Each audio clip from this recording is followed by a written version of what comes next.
Am I audible? Yes, sir. Yes, sir. You are Yeah. audible. So thank you, thank you, Dr. Gupta, Dr. Ruby, and all the people who are part of this group. Now, today I was asked to speak on vaccine variants and third wave uh, as a tug of war. I must admit to when I start off, I had another talk that I had to give for DMA in the afternoon. So perhaps this time I haven't refined it as much. It may appear lengthy, but I will make all efforts to reduce the time and also ensure that we understand the different complexities that are associated with this particular infection. Now, all of us know that asymmetric warfare, that's a guerrilla-like warfare that began in Jan 2020. We knew the virus was spreading through respiratory route. Most of the patients used to be asymptomatic, and the virus was killing those who are weak and old. The drivers for this vulnerability of this particular outbreak was population density, mobility and migration, and inter-country travels. If you look at one of our first response was lockdown, and in the lockdown, if you look at how when we applied the lockdown, how did we increase, and then we started lifting the lockdown. If you actually look at total number of cases that were occurring at that particular juncture, you will suddenly find the numbers kept on increasing dramatically. No, every time when we were lifting the lockdown, and so were the deaths that were occurring. So one of the issues that perhaps one has to think about why this was happening despite lockdown. One must remember, you look across the world literature, you will find that lockdown, once you start lifting up, it is associated with increase in number of cases. Now, national lockdown unfortunately could not prevent the establishment of this infection in India. And that was partly because there was high in-country mobility and the infection established itself in almost all the states across in India. And we all of us remember the story at the end of January 2021. We suddenly felt, if you look at the right graph, that we have been successful in fighting against this particular virus. The first wave came down. We had pushed the onset of this outbreak by almost 4 to 5 months, prepared our healthcare infrastructure, trained the manpower, ensured that supplies were available, and we felt relaxed because our numbers were comparatively smaller looking at the population size. But then at that juncture, there was something that was happening. If you actually look at, when you look at February 8th, the number of daily new infections had dropped down from 96,000, 97,000. That was at the peak to almost about 8,700 as a number.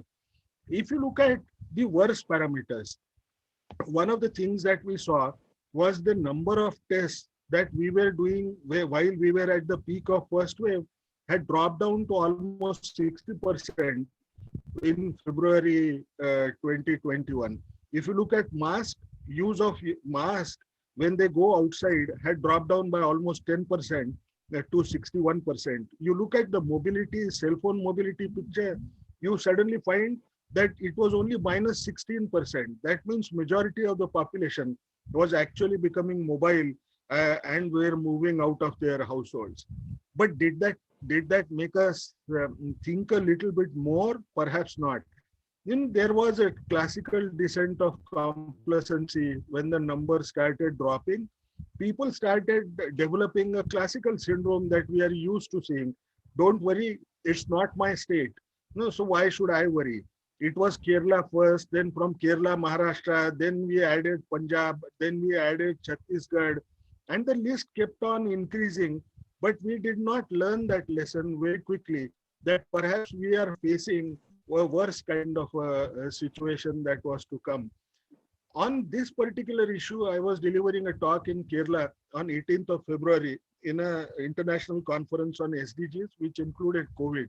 One of the issues that I raised was the national curve can always mask heterogeneity. And at that juncture, when all the states were showing a decline, Maharashtra, Kerala, and Karnataka appeared to be little different. When you looked at Kerala, at that juncture on 17th of February, you realize that in Kerala, though the numbers were higher, you find that the cases perhaps showed a pattern which was associated with the first wave itself. That was mainly because the Kerala government had comprehensive interventions in place right in the beginning when the lockdown started. The result, they were able to postpone the curve very, very well compared to rest of the states. So my opinion was this is the first wave, extension of the first wave that we are seeing, and not the second wave. But when it came to Maharashtra, my own state, I suddenly realized that at that juncture, there was a small pocket in Vidarbha, region of Maharashtra, where the upsurge was being seen, and a small amount was also observed increasing at that juncture in overall Maharashtra state per se. But when we talked about it, we thought we would keep a vigil on that particular number. But if you look at this issue, the complacency ultimately prevailed strongly, and the result was the numbers increased dramatically in the second wave. And how rapid was it? You look at the issue on February 8, we had about 8,700 people who were developing this particular infection every day. And when it comes to May 6th, we had achieved a figure of 4,11,000 people who were found to be infected. So something which was dramatic, the rate of rise was far more rapid than one could ever imagine. By then, many vaccines had become available globally. I won't go back to those vaccine related issues as much, but we had Covishield and Covaxin. They were approved for usage on January 3rd, though phase 3 trial were actually initiated in December 2020. So none of us had access to that particular data. That's something which we have to remember. And over 90% of the vaccine dosages that we rolled out so far actually come from Covishield. One of the main reasons is Covaxin has an issue of scalability of production because it requires a large BSL-3 facility, which it currently doesn't have. Now we will try to quickly brush up on certain issues which keep on coming back to you, and perhaps also the patients who tend to ask questions to us, they can add to vaccine hesitancy even in future. So we'll quickly gloss over them at this juncture. One thing which is going to be a major challenge is when you look at different vaccines, you find that the interval between two dosages is becoming different. And that may become a botheration for the patient. When it comes to Covaxin, we know 28 days. For Sputnik V, it is 21 days. And for Covishield, we kept on increasing it periodically. And finally, it has become 12 to 16 weeks. And this interval between first and second dose of Covishield actually became a major cause of concern because every 2 months, we kept on changing it from 4 to 6 weeks to 6 to 8 weeks to 12 to 16 weeks. Now, one of the things which we had to keep at the back of mind was this evidence-based. Yes, it was evidence-based up to 12 weeks. When it comes to the additional 4 weeks data, it came from the actual rollout that had happened of Covishield in UK. They added 4 weeks, but this created a confusion. People were scared. They did not know how to go, and many of them may have had taken only first dose now. One of the issues that added to the complexity was reports of cerebral venous sinus thrombosis. This is a very rare kind of a thing that tends to happen. Generally, it is seen among people who are less than 50 years of age and more often among females. Second thing which we have to remember is how would I detect it? By continuing, if the person who gets vaccine continues to have headache after 2 days after vaccination, and it is associated with blurring of vision, perhaps it should give me a clue. Perhaps I am handling CVST. Then how could I have a preliminary assessment? You could go for platelet counts, and platelet counts are reduced. But should that be a major botheration for us? Because you are talking of younger population who would be receiving this adenovirus-based vaccine, which has been alleged to cause CVST. One must remember that if you do risk-benefit analysis, it continues to remain favorable. However, if the incidence of COVID drops down dramatically, like we might see later, perhaps there would be a cause of concern that might arise because the risk of COVID will be far lower. Acquiring COVID could be lower, and then the issues will come. But so far, we don't have to worry about it. Is vaccination safe among HIV infected individuals? Of course it is. These are not live vaccines. Adenovirus is a non-replicating virus that we are providing.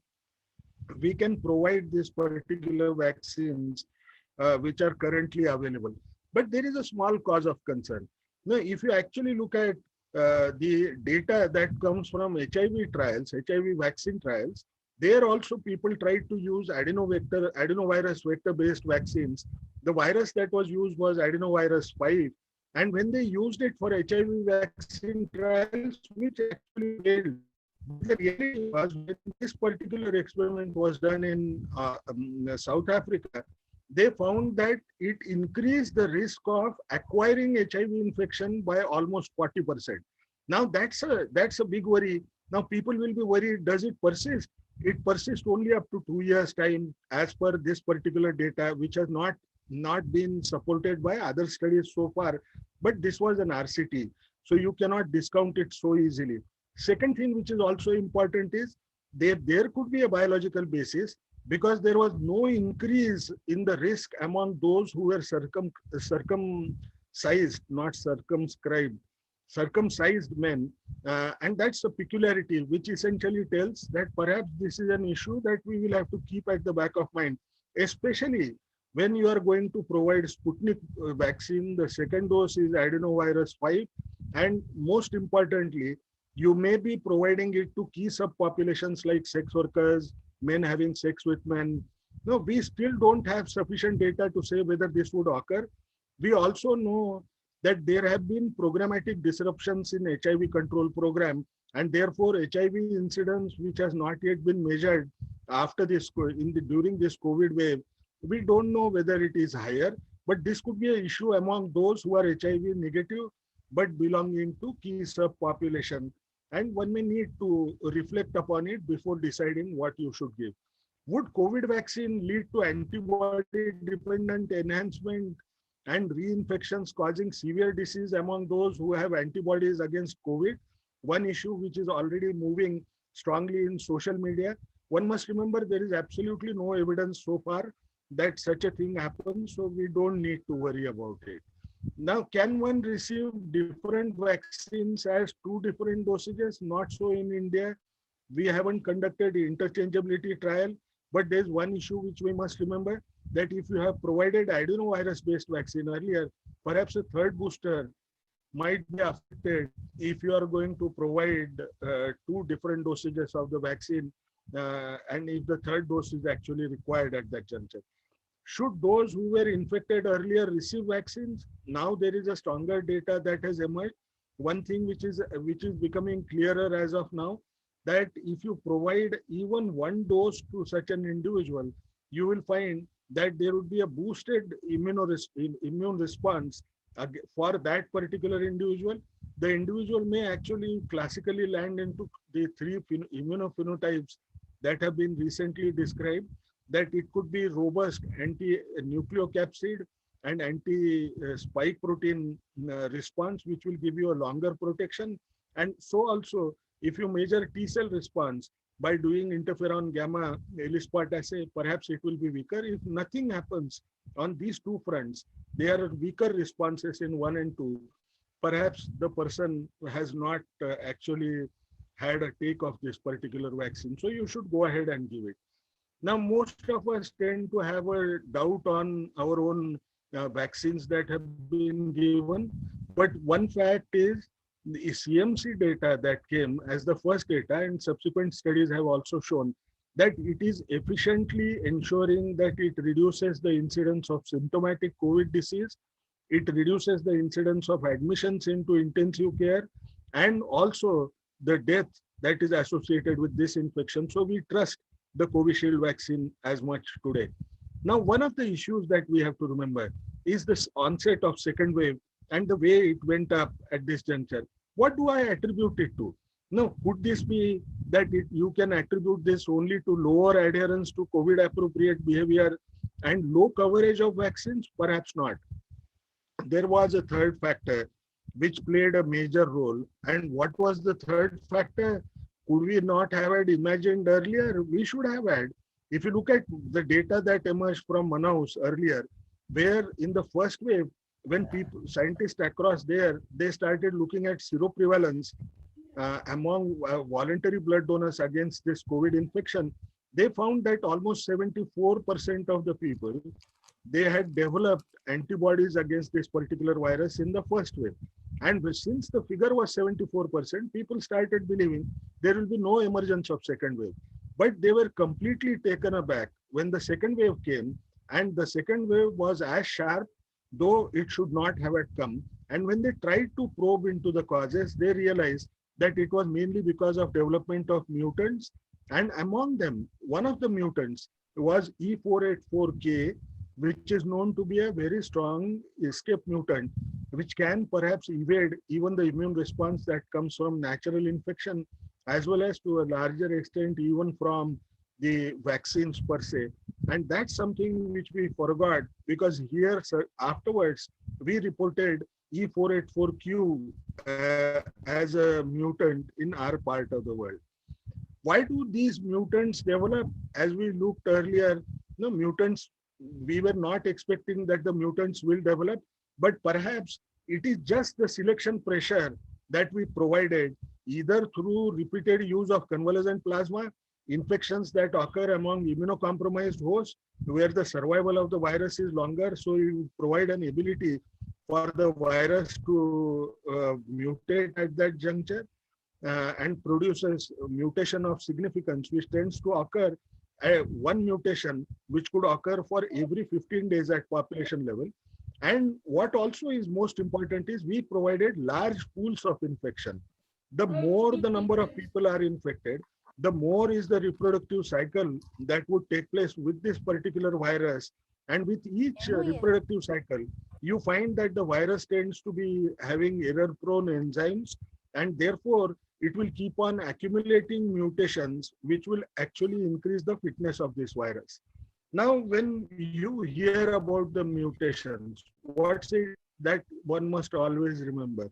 That the mutations that occur in spike protein so far are considered as most important in terms of understanding. Now, how do I know what is an important mutation? Any mutation that you see in spike, in the receptor binding domain, because that's a place from where it will enter through ACE2 receptor and use impress to enter inside the body. Hello? Hello? Excuse me, please mute everyone. Everyone, please mute yourself. So what might eventually happen is, if I want to interpret based on the numbers which sound very difficult to remember, the receptor binding protein domain is represented by 319 to 541 sequence points. Now, what does it essentially mean? Any mutation that you see with a number of 319 to 541, you need to worry about that. You need to read more about that particular issue. And same is true with furin cleavage site, which is around 700 as a number, 7 to 800, 900, up to 900. That we have to keep at the back of mind. Today, if you actually look at it, there are four major variants of concern: alpha, beta, gamma, and delta. And delta variant is the one which was identified and reported by India, and therefore people started talking of it as an India variant. But that itself may not be true. You actually look at it, it was only a reporting. The variants keep on accumulating different mutations in different parts of the world, and they come to India, they come to different parts of the countries as well. Now, if you look at variants of interest, the list keeps on increasing. And what is the difference between the same? Variant of concern, if you have adequate proof that this particular variant perhaps increases transmission efficiency or affects the virulence, you label a variant of interest into variant of concern. And when you find that even vaccine or the diagnostic tests that you offer are not able to pick up this particular variant, in those cases, it becomes a variant of public significance as such. Now let's learn a little bit about Delta variant. This is one of the first known mutations which affects fusogenicity. Now, one of the worst mutations that it has is what we call as P681R. This is occurring in the furin cleavage site. Now, this particular mutation is extremely important for us, mainly because this mutation actually provides that virus certain skills to develop syncytia and then enter from one cell to another cell rather than killing a cell and coming into the bloodstream. And that is going to affect the efficacy of the monoclonal antibodies that we by and large use. And that has been a major worry. But if you actually look at the laboratory-based data that has come from ICMR, Covaxin and Covishield, both of them were found to be working against variants of all the variants of concern, including Delta variant, as a lab report that we have seen. Now, how large has this spread? It has spread across in UK. If you look at the graph, you will certainly find everything is the Delta variant per se is increasing extremely rapidly, even among those who have traveled outside and those who have not traveled outside. Now, which essentially means that it has established its roots in UK. The thing is similar in other parts of the world as of now, only the proportions tend to vary. If you look at that, and then suddenly you came across a news that there is something called as Delta plus variant and people were worried. Now, there are certain things which we must understand when we say that. Now, if you look at Delta variant, the Delta variant, which is called as AY2, now this particular variant has three important mutations: L452R, which is associated with rapid transmission that might be seen in a variant; D614G, which was one of the first mutations that the virus had shown when it came from Wuhan and established in different parts of the world. And this happened almost 6 months after the detection of this particular report of this particular infection. If you look at P681R, that's a mutation which we have discussed earlier, which actually leads to formation of syncytia and then provides the virus an ability to evade the monoclonal antibodies because it can move around. It can even change the manifestation, disease manifestations potentially. But this is mainly based on the lab-based data. Now, what is Delta plus variant? It is called as Delta AY1 variant. In that, you have an additional spike mutation that is K417N. Now, this particular mutation was observed in South Africa. It is alleged to lower the vaccine efficacy, but one must remember that this vaccine, lowering of vaccine efficacy was associated with only when it was occurring together with N501Y as a mutation. But this N501Y is not seen in our part of the world in Delta plus variants as much. And naturally, since it doesn't occur, its impact is going to be far lesser. There is no need to worry about Delta plus variants, which is amply clarified by as the numbers of people have with Delta plus variant leading to infections are comparatively smaller even now. Now, how much do they really affect? If you actually look at the estimated efficacy to prevent disease or infection by different vaccines, now you will certainly find mRNA vaccines continue to work well against different mutations, different variants that have emerged. You compare that, you will certainly find that more or less they tend to be almost not losing as much efficacy when you compare that with AstraZeneca, J&J, Sputnik V, and Novavax at this time point. Now, which essentially means mRNA vaccines are perhaps better. And one reason why perhaps they are better is because of the sensitization that tends to occur in germ cells. And naturally, perhaps that is leading to a better response that tends to occur. Now, when we look at the reduction in efficacy, what does it mean to herd immunity? All of us remember the herd immunity earlier when in different countries, people tried to calculate the level of herd immunity. they thought that between 58 to 74%, you might perhaps develop herd immunity as such. And when you think in terms of this particular level, one of the issues that we have to keep at the back of mind is emergence of mutants may lower the efficacy of vaccine, and therefore the level of herd immunity might increase significantly. Now, when we talked of herd immunity, there are two aspects what we understand with herd immunity. One is protection that comes from natural infection, and the second is vaccine-induced immune response that is likely to protect me longer. Now, how long does this protection last? Today, one of the data points that are emerging, it tends to tell you that if you are naturally infected, you might be protected for almost 1 year's time at this juncture. Now, other data set that has come with respect to the duration of protection, it tells you that the T cell sensitization continues to be there, at least in the bone marrow when they try to observe that, and that will likely to protect us beyond first year of this particular infection per se.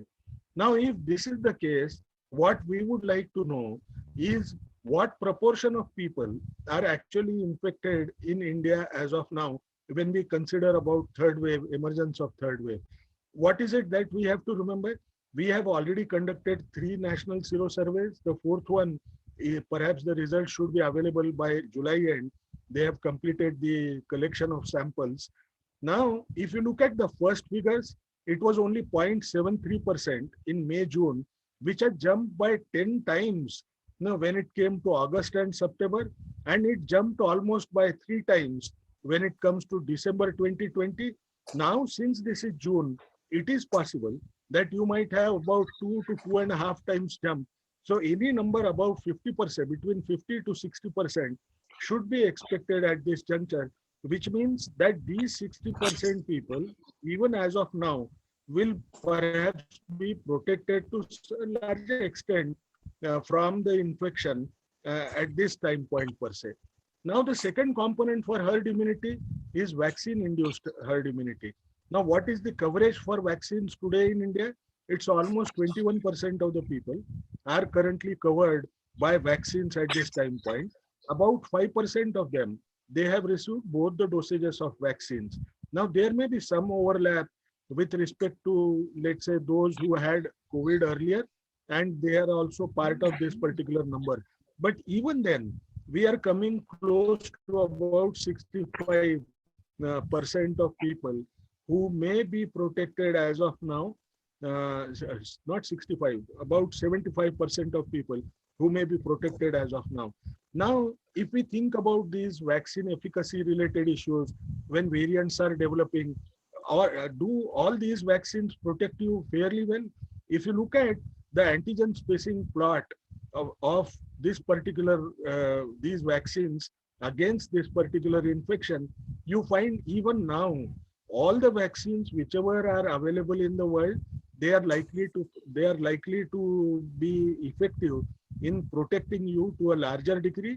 The proportions may still vary, but still no vaccine can be considered as useless as of now against this particular issue. Now you look at how do I get some kind of evidence? You look at breakthrough infections that are occurring after vaccination in India. In USA, they have almost covered more than 55% of the population with the vaccine as of now. That number must have moved ahead from 110 million as of now. There were only about 10,262 reports of COVID infection among them. And majority of these infections that occurred, they occurred among elderlies. And if you look at, most often they were likely to be females. And what is also important is these people, by and large, did have asymptomatic infection. The severity was comparatively lower, and those who died essentially died because of old age or chronic morbidity, most often unrelated to COVID infection per se. But if you actually look at the number of cases where these variants were actually sequenced, the infectious agent that was available then, you found majority of them had a variant of concern And that's something which we have to keep at the back of mind. If you look at another study that came from US, the results are also similar, that most of the breakthrough infections that have occurred are asymptomatic or mild. The viral load continues to be lower, and they are associated with lower secondary infection transmissions that could occur. Does this mean that if you look at the variants and their sequences that have come, there are certain common sequences that are also being seen. If you actually look at the enriched mutations among those who had breakthrough infection after taking the vaccine, you find two mutations which are coming more commonly. That is L18F and W258L. We don't understand its importance as of now in terms of functionality. But does this mean that the virus is showing a new direction towards lessening severity, or a direction which could be worse for us, that is develop escape mutants rapidly?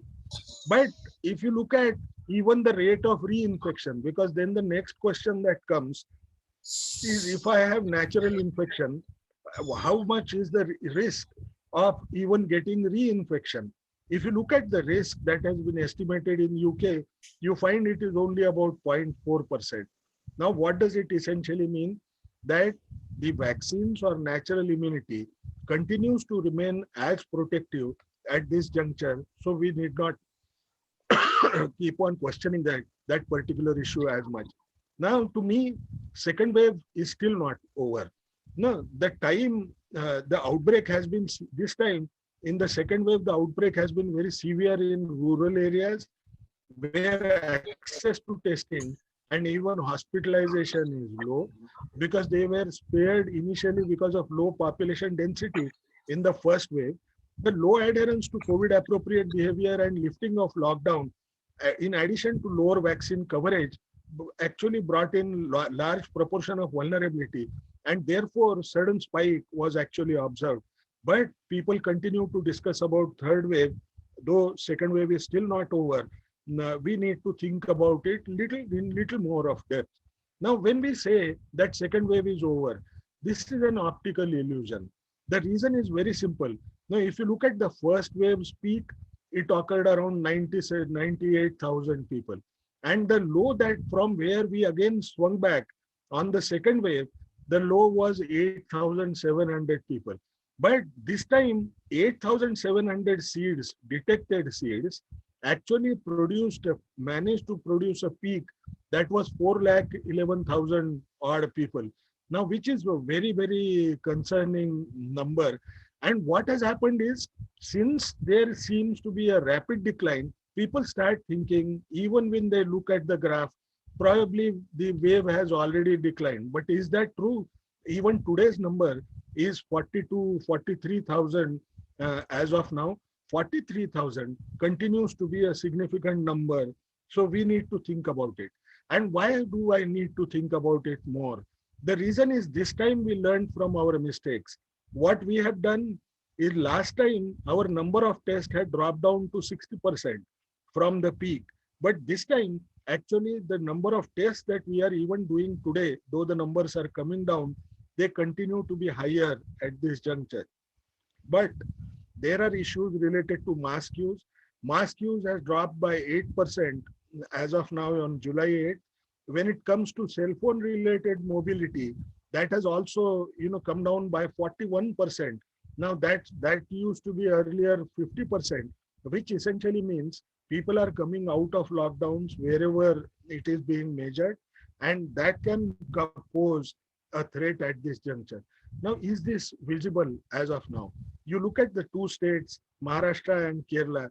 Maharashtra suddenly appears to have one plateauing kind of phenomena, or maybe early evidences of extension of the second wave. And when it comes to Kerala, Kerala is definitely showing some signs that perhaps the numbers are likely to increase in Kerala over the next few weeks as of now. Now, with this in mind, knowing that second wave has not declined, what should be my course? I need to rapidly roll out vaccines despite the severe second wave that we are seeing, because it has been shown to have an excellent effect in terms of hospitalization or deaths, which has been measured in USA, UK, Israel, and Chile, all these countries as such. Now, if I was to roll out, probably I will be rolling out Covishield vaccine most often because that's the one that is available here. Even if I provide one single dose to people, it is known to reduce the risk of developing severe COVID disease or death by about 69%, which is a very robust number. And I think we should continue to provide vaccines to people as quickly as possible. But there are going to be some significant challenges.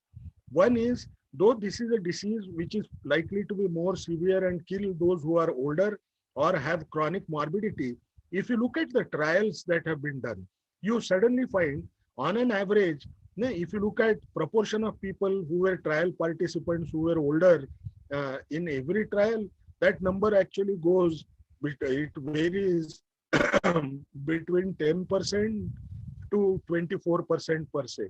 So the numbers are not adequately powered to actually measure what is the protective efficacy, and knowing fully well that when you are older, vaccine non-response is likely to increase dramatically.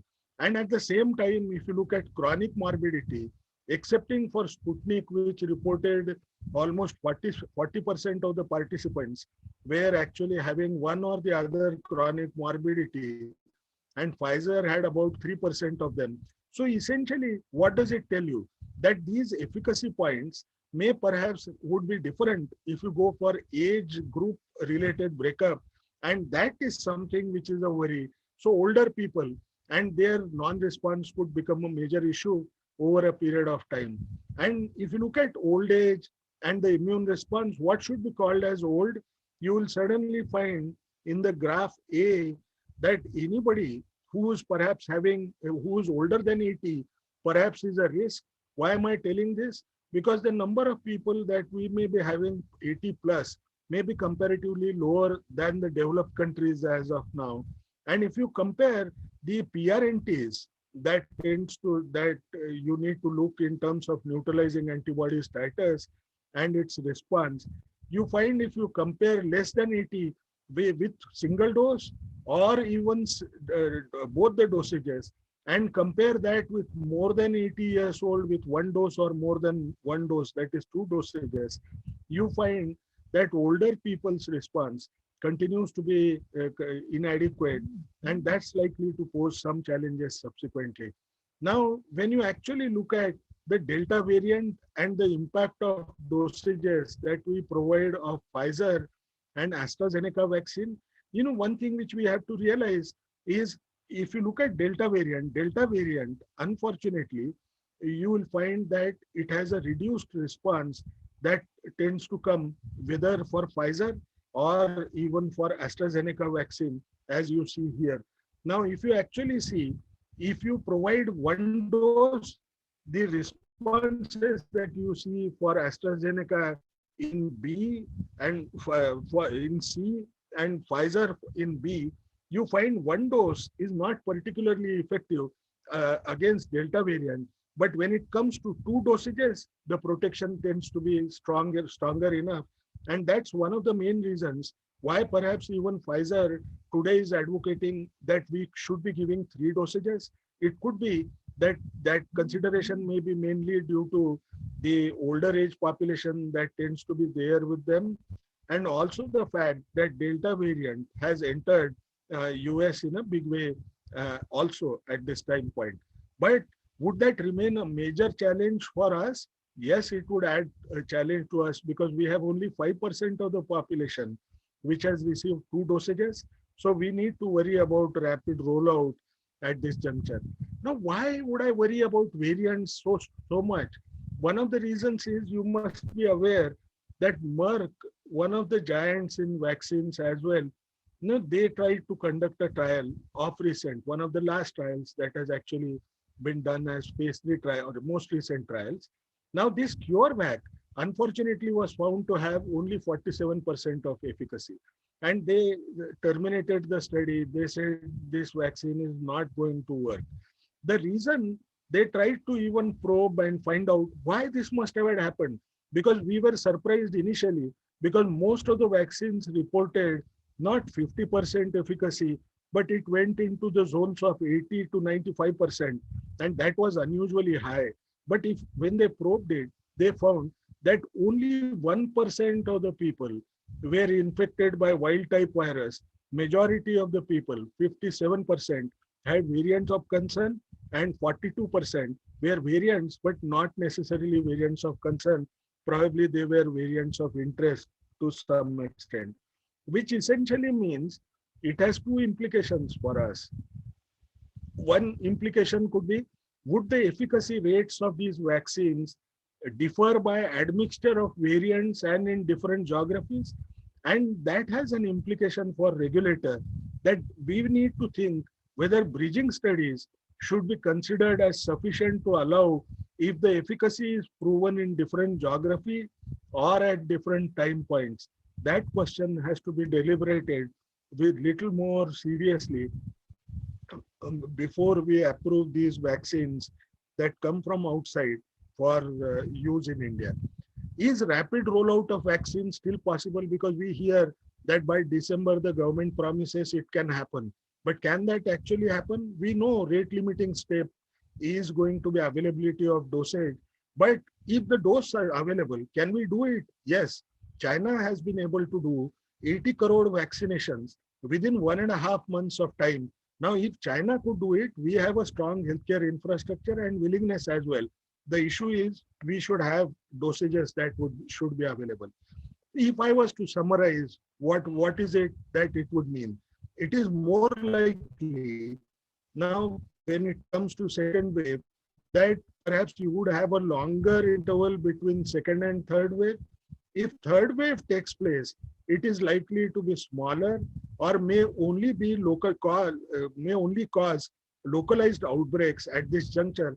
But we need to keep a caution at the back of mind that if a new variant tends to develop which can defy vaccine and infection-induced immunity anywhere in the world, because this is a global village, so any variant that comes in one area will eventually come to the other area, and that can probably change these predictions to a larger degree.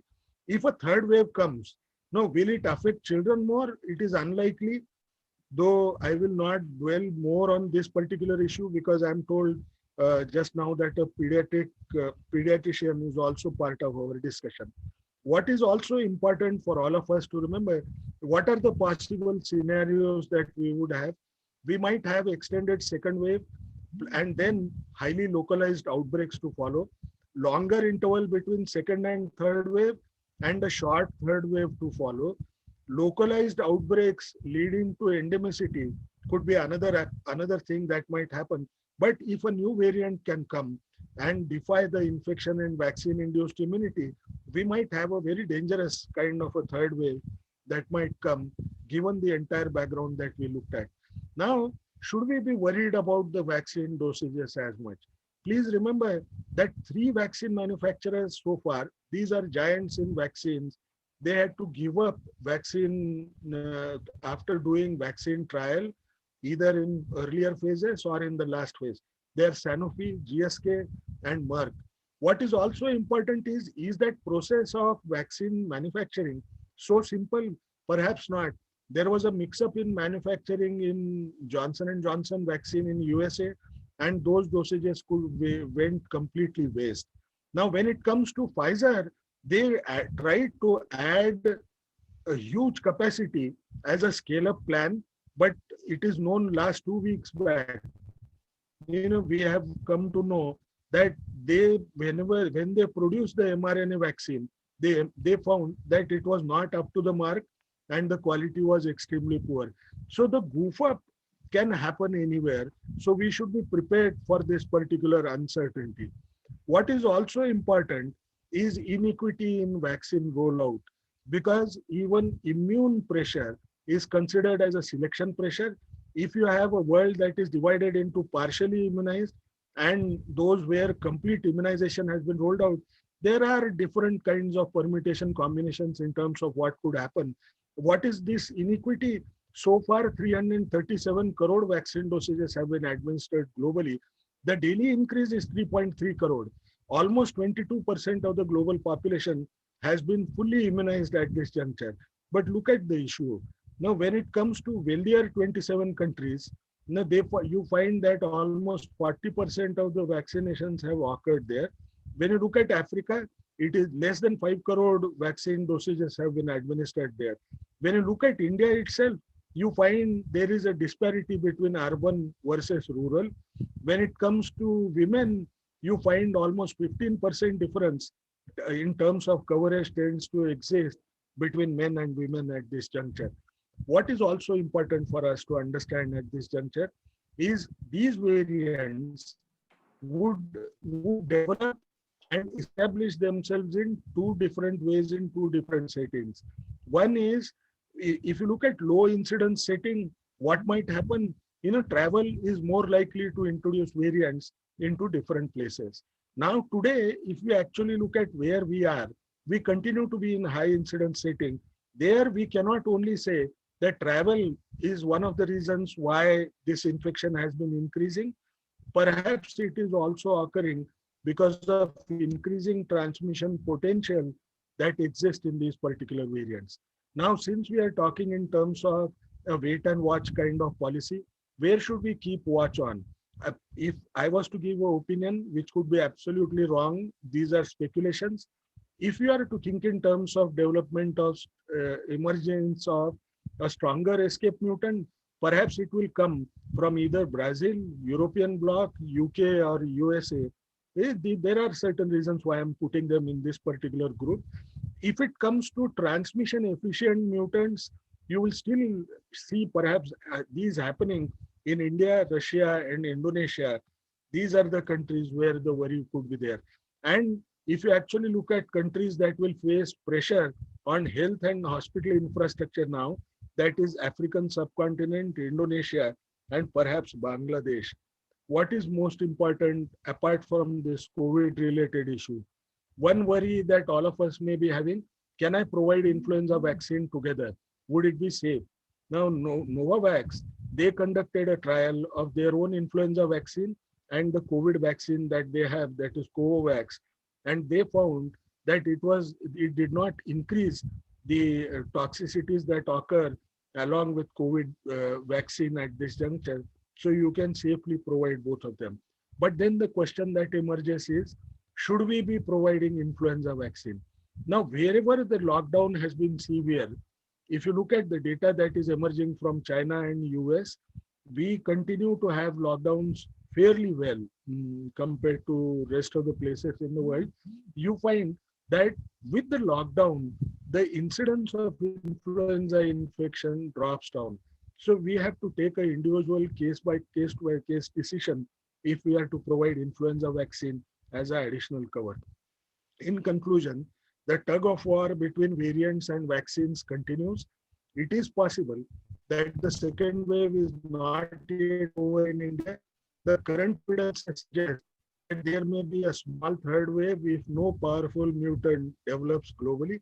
The transmission dynamics of COVID-19 favor eventual endemicity, and the emergence of mutation and waves can be prevented by increasing vaccine coverage and enhancing adherence to COVID appropriate behavior. The last line is most important for all of us and people. The future of pandemic is in our hands, and it starts with collective responsible behavior of all of us. Let us adhere to COVID appropriate behavior and ensure higher vaccine coverage. Thank you. I'm sorry if it was long. No, sir, it was, thank you very much. I think it is a very, very